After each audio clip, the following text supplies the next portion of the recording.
Hello everyone. I'm sure all of us own products from at least one of these two brands, Apple and Beats, which is why today we are going to present our analysis of why Apple acquired Beats. Here is a quick overview of what we will be going over today.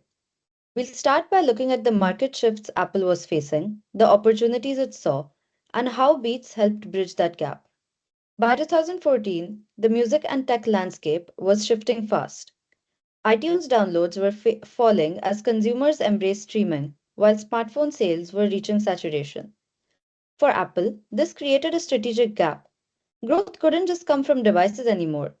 The challenge was clear: how to diversify beyond hardware while keeping the iPhone at the center of the ecosystem. Acquiring Beats offered a powerful answer: premium headphones that boosted Apple's hardware portfolio, and a streaming platform that opened the door to subscription services and recurring revenue. So here we have a quote from Tim Cook at the time, saying, "Buying Beats gives Apple a head start on rolling out a subscription service, which was core to the attractiveness of Beats." To analyze Beats' attractiveness, we need to look at two parts: Beats Electronics and Beats Music. Beats Electronics dominated the premium headphone market with a 57% share and strong revenues of $1.5 billion.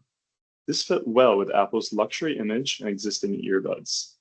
The acquisition gave Apple a valuable entry into high-end headphones, later forming the basis for AirPods, while Beats benefited from Apple's ecosystem and retail reach.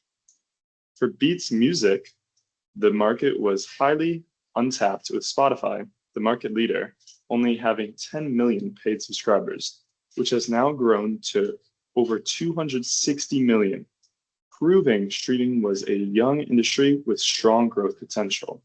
Apple had no presence in streaming, making it highly attractive.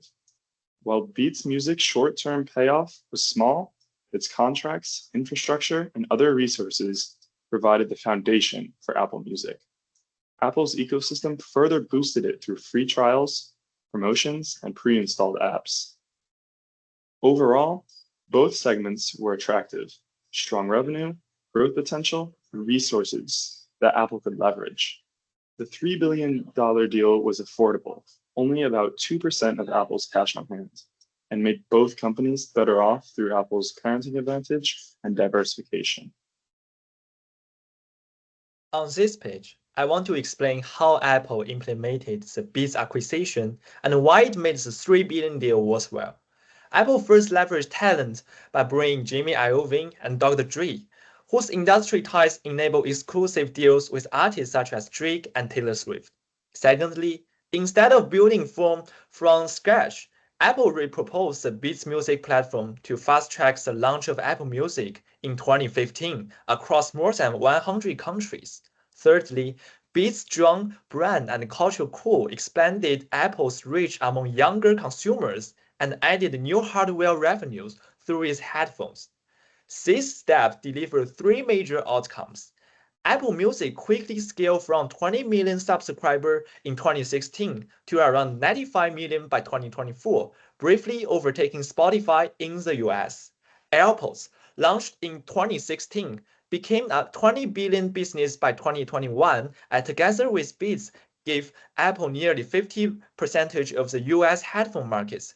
Financially, the 3 billion acquisition is definitely paid off, because Apple's service revenue grew to over 85 billion by 2023, with Apple Music contributing 9.2 billion in it. In summary, Apple turned the Beats acquisition into a long-term growth engine by integrating talent, accelerating its entry into streaming, and leveraging brand power. Could Apple have done anything differently? Apple had three potential pathways. One, internal development. Building an in-house streaming platform would have required significant time and resources, a disadvantage in a rapidly evolving market. Two, strategic partnerships and alliances. These could have accelerated market entry, but would have constrained Apple's ability to control the end-to-end user experience, which is a cornerstone of its ecosystem and strategy. Three, acquiring Spotify was considered a theoretical alternative, but the transaction would have been substantially more expensive and lacked the complementary hardware business that could generate high margin revenues. Beats differentiated itself by combining both elements Apple needed: premium headphones that reinforced its hardware portfolio, and an existing streaming platform that could be rapidly scaled into Apple Music. This combination made Beats the most efficient and strategically aligned option to strengthen Apple's position in both high margin accessories and recurring subscription services.